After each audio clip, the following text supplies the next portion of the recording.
Everybody? Jensen Cummings here. Thank you as always for tuning in. Today is Best Served Podcast 287. We're talking Do Resumes Matter? This is Best Served Tableside Volume 3. We're talking about some of the hiring process horror stories, episode 3 of 8 in this series. Resumes, such a gatekeeper tool for the ability for people to get employment, not unemployment, whole different conversation, important as well, employment. And a lot of it has gotten very formulaic, and we want to really dig into understanding what's happening with it, how we move on from where we are currently, how we create a more equitable process within hiring and the resumes role within that. So we got two guests with us in the industry. I'm going to bring them on one at a time, and we're going to touch on kind of a high level thing that's important to them. And then we're going to dig into some of the things is important to us, the workplace is worth working, really expressing who we are before what we do, and dig into all that. So first I want to bring in Will Salisbury from Dallas. Will, good to see you. Hey, thank you for having me. Absolutely. So again, high level question. We're going to dig into all kinds of details, but at a high level, resumes, kind of where's your head at? First instinct on do resumes matter? I mean, I think they matter and they don't matter. It's, just how much importance do you really want to put into the resume versus like what the person is actually going to bring to your business, or what you're as a business going to give to that person. So, I think just judging things, in a way that is like to scale, So I think it's an important tool for just learning about somebody's past work history, but spending time thinking about like, is it formatted correctly? I think is an absolute waste of time.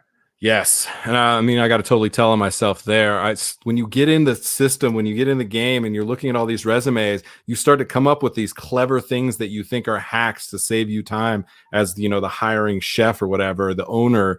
And so I've totally been guilty of that shit where it's just like, oh, let me think of all these clever ways to like throw your resume in the trash, thinking that made me better at my job. The reality is I spent no time trying to understand the person on that other side of that piece of paper, thinking that I somehow could judge them or sum up their value and potential on a piece of paper. Is just completely asinine. You get yourself so deep and entrenched in this being efficient, time management. So I really appreciate what you're talking about there. And we have to do better. We have to be better. So that's what we're going to talk about. So I like that high level. Let's dig into some details. I want to bring Betty in now from Chicago to speak with us. Betty, good to see you as well. You're muted. Oh no. Okay, is that better? You are good to go. Appreciate it. So Betty, same question there for you. Resumes, do they matter? What's your instinct at the highest level? What are you thinking about when you're thinking about the resume? I think they matter. If you do them right, it's a great way to show off who you are and stand out. So I guess it wouldn't matter if you were applying at maybe a spot where you were instantly going to talk to the hiring manager, but let's say you were going for like a hiring event. I think it definitely makes a difference. Good. Okay. So we need to find out some of the ways that we can stand out. And I think you said the thing that's important, who we are. So the thing that's most important to me and everything that we're working on is, for me, I call it www.giveashitaboutpeople.com. Something somehow seem to forget about. We're very good at taking care of our guests. We forget to take care of ourselves and each other too often. So workplaces worth working is like a fundamental thing that I'm always focused on.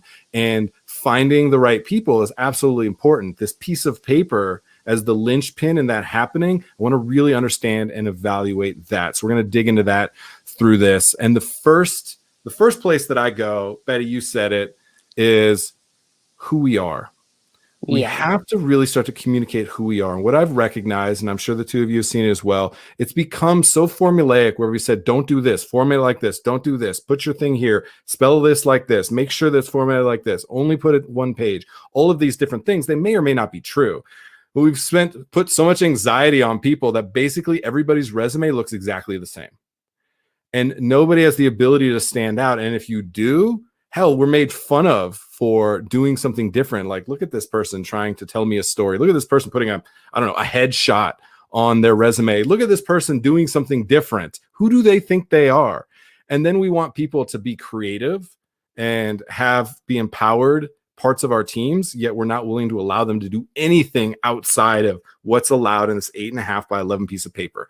So what I want to talk about first is, how do we communicate who we are before what we do? I believe that that has to be the quintessential way that we communicate with this resume, this tool that we have, because we have to start hiring for attributes and training for skills.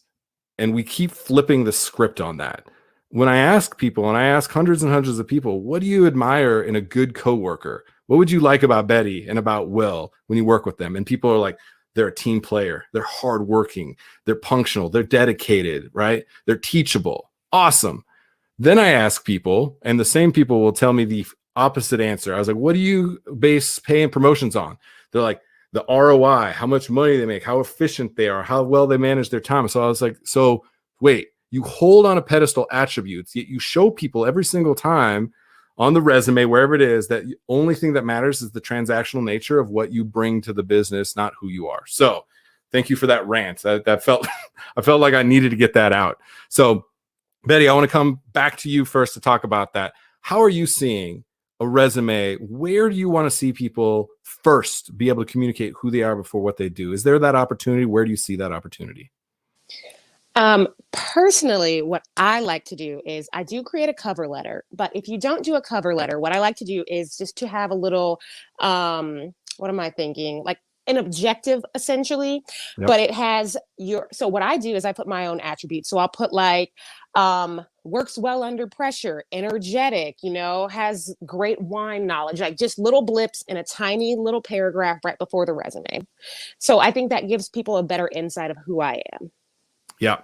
So I like that. And I like that there was a couple little personal things, because I see the objective, and it's like, to be part of a hardworking team that does blah, blah, blah. It's like, and it's formulaic. It's like, I've seen the exact same thing. I think you copy and paste that from restaurantresumebuilder.com.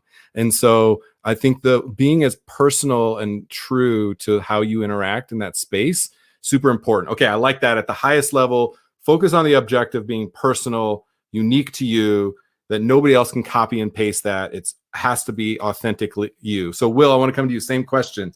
At the highest level, you mentioned resumes are important, and they're not. So working within the space of understanding how to communicate who you are, what for you is a place that you want to see people stand out a little bit versus just get lost in the pile of resumes on the desk? See, so like, I just like to make a distinction. Like, when I'm putting together a resume for myself, I'm applying to like high level management positions in restaurants, hotels, or whatever. In those cases, like, I'm trying to detail out everything that I'm going to bring to that position where ROI is important, where my job is to make the business money and to be a steward of their business. When I'm looking at resumes, or when I'm talking to other chefs that are looking at resumes, and they're, talking, if it's a steward position, then, why are you going to spend so much time on it? Like, just hire the person that you think is going to fit well, and that you're going to be able to, like, it's got to go both ways. Like, they need to bring something to the kitchen, and you need to give something to them, and giving something to them more than just a paycheck. Maybe like, whether some people just want to be stewards. I've actually had people, like, I had an employee at the last hotel who, he's been a steward for 30 years. The man loves his job, absolutely loves his job, and wouldn't want to do anything else. So I made him in charge of it. And it was, but, I interviewed him based on him. I didn't interview him based on his resume. I mean, I saw his resume. I saw he'd been working at the Marriott for 30 years doing the same thing, which I was just like, okay, this guy really knows what he's doing. So I think it just needs to be put into perspective of like the job that they're applying for. If I see a resume that really stands out, yeah, it stands out. But I also try and put into perspective the fact that, like, not everyone has the ability to do that. Not everybody has a printer at home. Not everyone has the Microsoft Word skills that I have.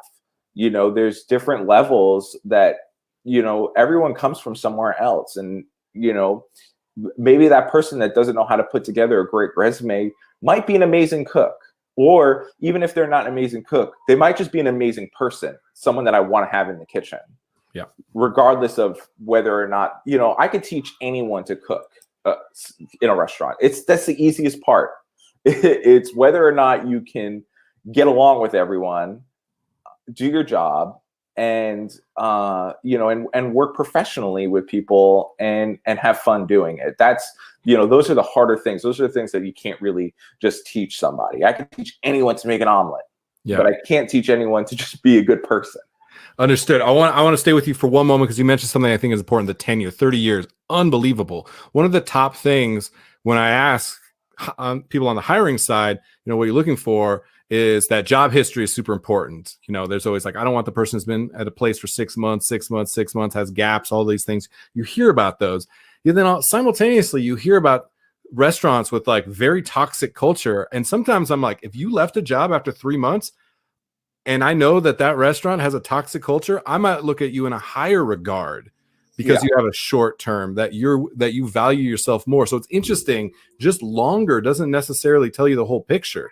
Who's accountable for a shorter work period at a restaurant? Is it the restaurant or is it the individual? And shifting that potential responsibility is something I'm fascinated with, Will. So I want to give you that to chew on a little bit. And then Betty, same question for you. I'm very fascinated in the job history, the tenure. For you, looking at that, how much weight does that hold for you? How long somebody's been with the job? Clearly 30 years.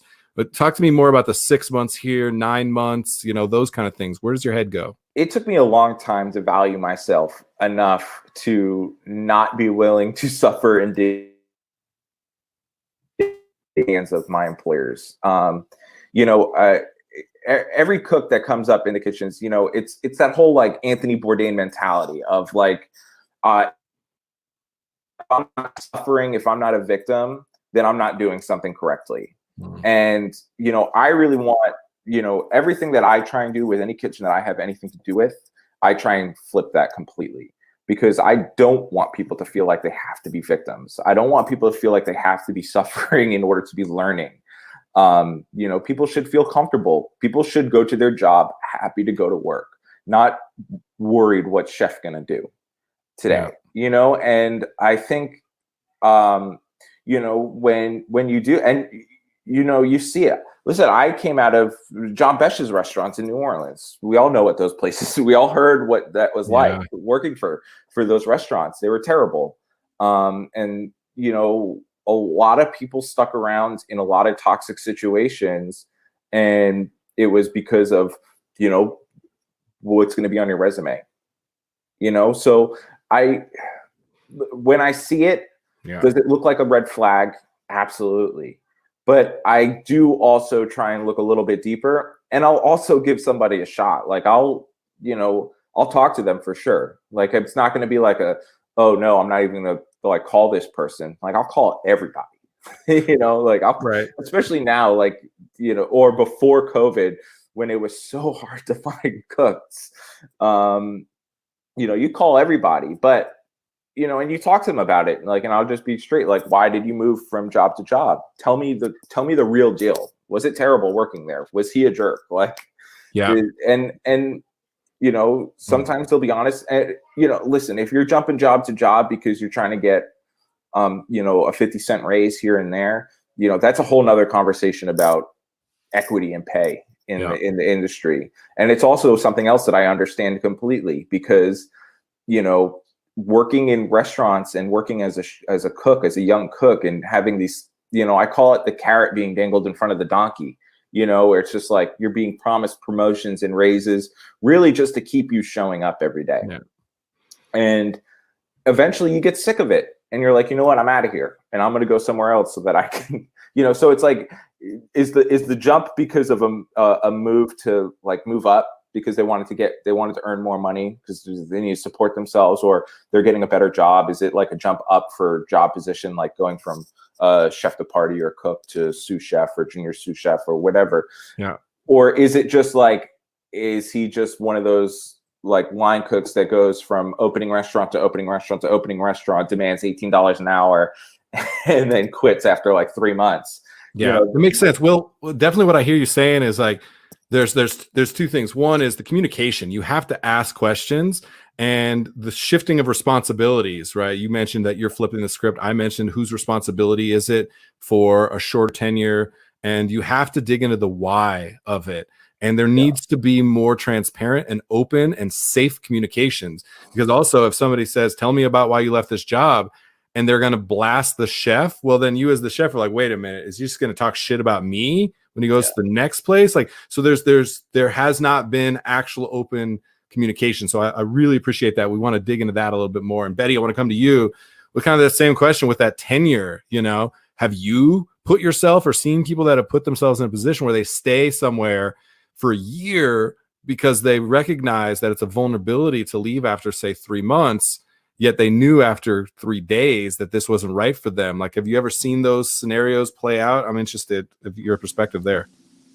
I've definitely seen those scenarios play out, but I think that has more to do with just knowing your self-worth versus, okay, so for me personally, when I first started out, I've jumped jobs a lot because I just keep going to jobs where I can make more money. Sure. And eventually you learn, you know, your self-worth. But I think a lot of times in the service industry, you are, you know, working for others essentially. So you forget that you don't have to stay in those toxic situations because by definition, you're kind of just being in the service industry is just taking a lot of beatings to get the tip, laughing when someone's not funny, like lying through your teeth when you're like angry. You know what I mean? Yeah, it's interesting. We talk about this a lot on the show where restaurants put on a facade straight up. It is our job to put on a facade. You leave your shit at the door. You put on a smile. It's part of your uniform, right? Like all of these things are because you're trying to create a scenario in which the guest always has the best experience possible, no matter what's happening with you. And I think, again, strength and vulnerability in the same breath is like, yeah, the ability to rise above and create a memorable experience and a delicious dish is absolutely a strength. Yet to say that we're not allowed to have feelings, ups and downs, because we have to leave our shit at the door, huge vulnerability that restaurants have allowed themselves to put them in, because nobody wants to have that hard conversation. And then we know what happens. We go and get fucking drunk at the end of the shift, and then we can talk about our feelings, right? So these things play out, and it's interesting because the resume like tells you a little bit of that story. So I appreciate hearing that.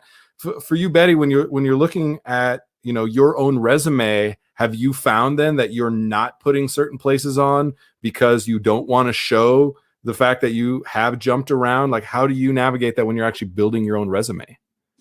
So I put every place I've worked. I'm amazing at resumes, so I've figured out how to make it work. And honestly, it took like hundreds of hours to do my resume. Seriously.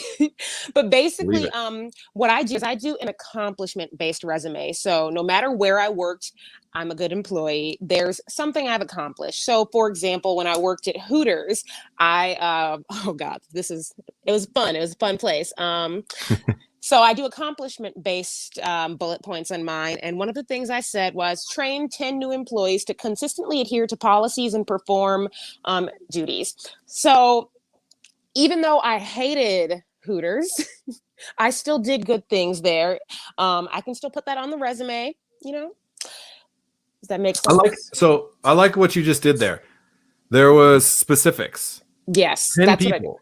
What 10 people. Now I have an expectation of I can have a real conversation with you. It's not just a bunch of buzzwords that you threw out there, because again, you're like, oh, I'm efficient and proficient and I enhance and I develop, and these different words that we use to be like, wow, you must be really good at that. You specifically hired and trained 10 people. You trained 10 people, excuse me. So I think there's something about being specific that allows the conversation to happen. Once again, it's like what you're talking about is now you can have a direct conversation about something that does bring value through the achievement versus it just being a line item that says, I'm kind of good at something, and I'm just saying that because other people on other resumes have said that. So I want to feel like I also can fake it until I make it and just throw it on the resume. But you were specific on that. I like that. Will, I want to come to you real quick too on that. Specifics, anything you're looking for, anything you're throwing out. I really like the 10 people. It just shifts No, I the mean dialogue. that sounds awesome. And I actually put a lot of time and effort into my resume too, because I like it. I'm neurotic, so I like it to look nice and clean, and I like the formatting. The two of And you have a similar style when it comes to resume building. I can tell. you know, mine doesn't maybe have a lot of flair, but it's definitely very like clean. You know, there's serif fonts. Like I like it to look nice. You know, and for me, what I put, you know, I like the goal, like, you know, the achievement oriented thing. I like to put things that I've learned. Like, this is what I learned working here. You know, and that's actually become more important as I've worked up. You know, when I started working as like a junior sous chef, a sous chef, you know, chef, you know, executive sous chef. So like working in like higher positions, putting what I learned became more important than what, like for me, you know. So that's what I started to focus on. Now, if you look all the way back at the bottom of my resume, when I was like a chef de partie at some restaurant on Nantucket, you know, like I don't really, nobody cares what I did a decade ago, you know, at this restaurant that nobody cares about. Like, you know, so it's just like, I was a chef de partie there. I worked from this time to this time. You know, these are the stations that I worked. And I keep that simple. But like, as it's become more, as I've gained more responsibilities in kitchens and restaurants, I put the different things that I became responsible for, and, you know, what I learned and what I was able to implement, so that, you know, they can ask me questions about that. I think that's really good. I like the idea of having an understanding that not every job has to be the job where you change the game completely. Yeah. They can just be a job, and that's okay too. I think that's fascinating. And one of the things I hear when I hear you speaking about that, when I think about resumes, when I look at resumes, is I want to find those attributes and some of those skills, and I want to see the culmination of those across the work that you've done. Because a lot of times we're saying the same seven things on every job because we did those things. But it's like, I get it. You know how to do food cost. I don't care anymore after the fourth job that you told me that. So thinking about that composition, I think, is interesting. I want to end with this, because we've been talking about the resume, and now I want to tell you guys my secret agenda is I want to throw all resumes in the trash forever and never have another resume ever again. That is my goal in this industry. I want to think about, look, a piece of paper, if that's the way that you communicate, should absolutely be something that you showcase. I'm starting to see and think that our communication styles are ever shifting, and they're way more nuanced than a 8.5 by 11 piece of paper that says mostly the same things. I think giving somebody a job history and some references as an additional tool, almost like upon request, I think there's something there. I want people to start to communicate who they are in the most meaningful way that they communicate. And some people, Will, to your point, they don't have access to things. They don't have the skills, yet they may have a great voice that sounds trustworthy. And I was like, I would love that person to be my server. I want to hear that. So I've been thinking about this idea of amuse-bouche, and I want to come to you guys, bite-sized content about who you are. And I've seen this where people have gotten jobs from making a TikTok video and telling a potential employer, this is what I'm about. This is who I am. And I think our values align. I would love to come work with a company like this. And I see 27, 35, 212 businesses going, you are exactly who we're looking for. And getting a job from a TikTok video. It's stupid. It's awesome. It's stupid. I get it. Yet it's a different way of thinking about communicating who we are and putting that out in the world in whatever way. So I wanted to come to you guys. Am I completely off my rocker? Probably. But I think that there's something there in the way that we're communicating. So Will, I'll start with you, and then Betty will finish with you. Finish the episode. You get the last word. Yeah, I think that's super interesting, because listen, I have a good, clean, polished resume because I learned how to do it when I was young. You know, in school we learned how to do it, and then continuously I've worked on it, and I've had the resources in my life to learn that skill. Not everyone has learned that skill. Yep. I do not have a TikTok skill, so I would be terrible, and I would probably never get a job if it was required to get TikTok. Fair.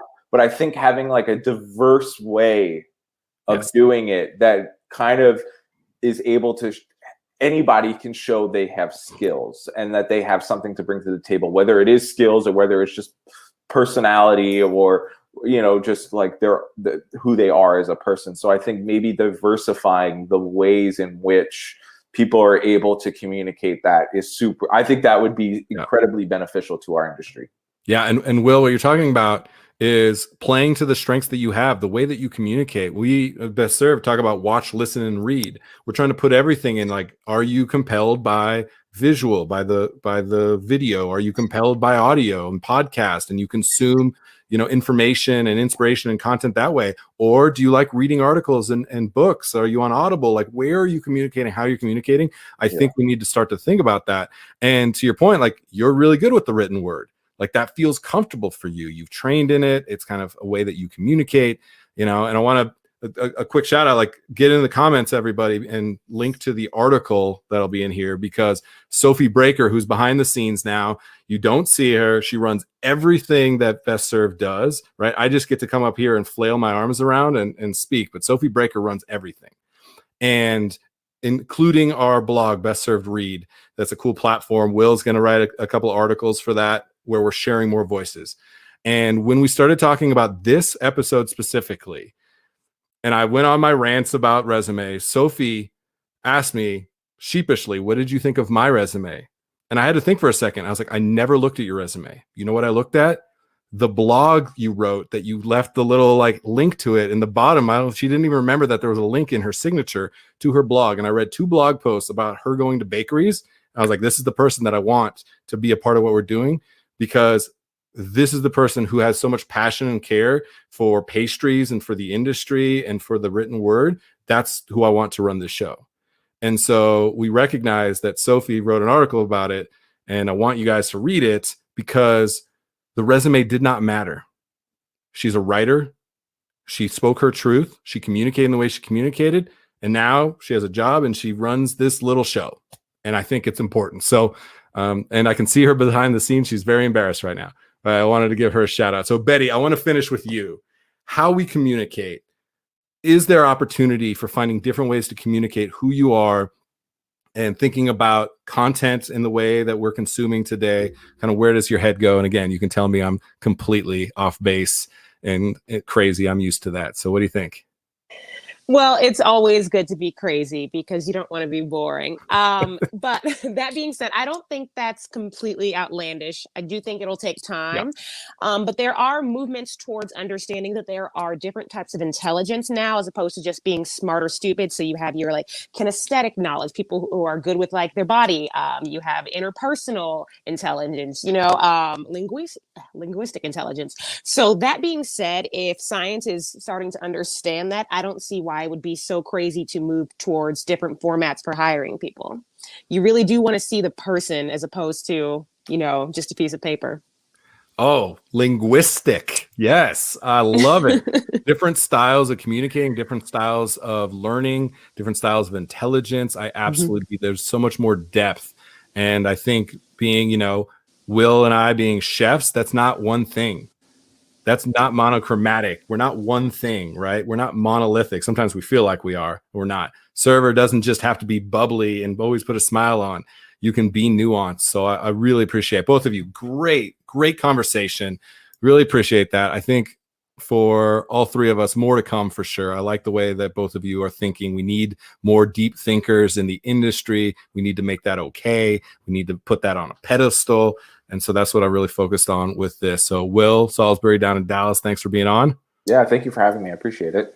And Betty, Chicago, appreciate you as well. Thank you for being on. Thank you. And thanks to all of you for tuning in. As always, this was Best Served Podcast 287. Do resumes matter? They do and they don't. Thank you, Will, for that. Appreciate that. That's spot on. And there are going to be more ways for us to communicate into the future. So that is it for today. Cheers. Cheers. All right. Thank you. Bye. Bye.